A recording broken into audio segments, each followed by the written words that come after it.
I will try to give a little different slant to the issues of sustainability by looking at what we face as architects and the building industry in India faces in India from very much an India and a development country standpoint. I try to bring that out and I focus on what I think are the major issues and then perhaps show through the kind of work that we've been doing how we can begin to respond to these challenges. We all know this curve, which is called the hockey stick curve, which shows how the carbon dioxide emissions have been growing very swiftly, and this is paralleled really by the heights of building curve. It's just an image that other people can also use. Now there's another one which can be used to reinforce the same argument. What it does say is that there is a correlation between our notions of what we call development and the consumption of energy. And since energy at the moment is reliant on fossil fuels, we are going to have this problem if we pursue the model which is visualized on the right-hand side. Similarly, a look at world's resources. If things go on business as usual, then in not very distant future we're going to see a downturn in the availability of natural resources. Population will overtake the capacity of the natural systems, and industrial input per person is going to come down. So the heyday that we are seeing today is not going to last. Again, here's a pointer to the relationship between environment and our notions of development and progress.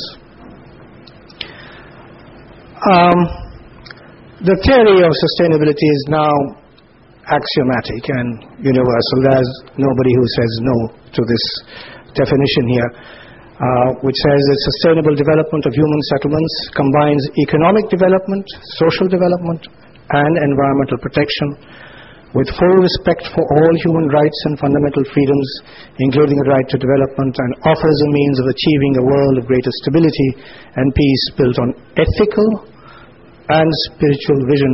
It's a kind of an all-encompassing statement that brings together many of the themes that have been touched upon already by the earlier speakers. And of course then you have this famous triangle which says the triple bottom line triangle, which says that development must be for society's benefit, it must serve society, and should lead to equitable social development. That it means economic development, and these two have to be achieved within the framework of environmental protection. But the practice of these strategies would have to be based on the differing realities on the ground.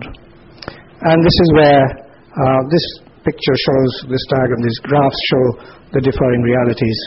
On the top we have the developed countries, and in the bottom we have the developing countries. The prediction is that with the large populations of the developing countries, if you have the same trends that you've been seeing in India and China persisting, that very soon what's going to happen in the developing countries is going to become the more critical issue as compared to the high levels of consumption today in the developed world. So what are the strategies and what is the difference between the developed and the developing world? In the developed world, what we are seeing today in a short-term strategy, you have the idea of innovation and adoption of new technologies that can support the present standard of living with greater energy economy and lower environmental impact. In the longer term, we are talking about lifestyle changes and altering existing highly consumptive lifestyles towards a new kind of fulfillment based on sustainable consumption patterns. But that's a long-term perspective. In the developing world, in the short-term perspective, we need to innovate new technologies that will enable socially inclusive growth and material advance to secure basic needs which we don't all have, on a platform of limited resources. That means the financial and the capital that we have to apply to our problems is much less than what we see in the developed world. And the long-term strategy will eventually converge with the developed world strategy, but work somewhat differently, because it will construct a new imaginative vision of growth with dignity based on the discipline of environmental sustainability, something that was so poetically alluded to by Dr. Sen. Now I'm talking as an architect. When I joined architecture, climatology was an established science. Dr. Königsberger had brought it to the Tropical Studies Department, and I happened to spend a year there, and I learned my first lessons in climatology over there. And then this whole science changed over a period of time, and it grew to this idea of solar passive architecture, then to bioclimatic design, then to low energy architecture after the Middle East war showed its effect. Do note the buildings that we see in New Delhi parallel to these times. You can see that right up to the 1970s and 80s, these are simple buildings which are actually quite conscious of climatic design.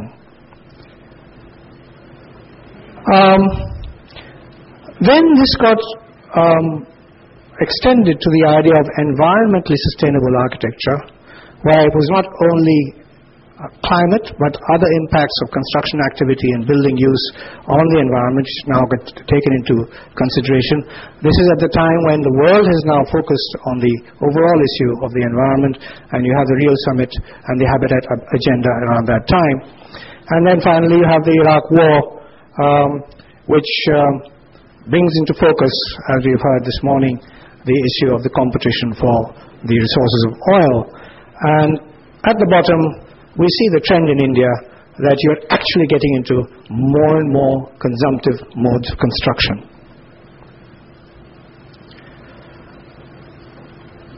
We are an urbanizing middle-class society. That's what's to be seen. The economy is now shifting towards services located in urban centers with a growing, upwardly mobile middle class. It is predicted by 2020 about 40% of India's population will be living in cities as against 28% today. Now this has very serious implications on the kind of building that will be built and what it means in terms of climate change for us.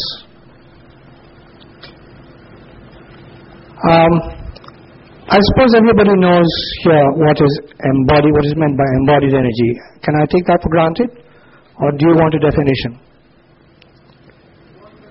You want a definition, okay.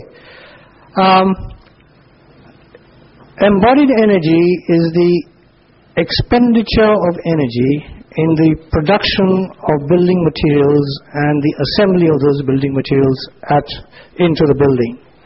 So we say that whatever has been spent in energy to make the building happen is embodied in the building. So that's the embodied energy.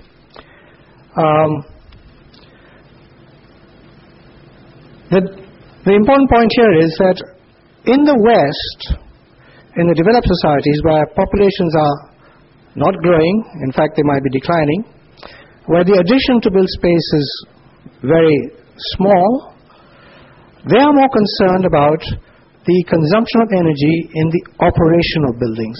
And the entire theory of sustainability that is coming from the West is focusing on the consumption of energy in the operation of buildings. We are facing the opposite situation. Population is growing, it's urbanizing. As our income levels rise, we will command more built space per capita, and the type of building that we will build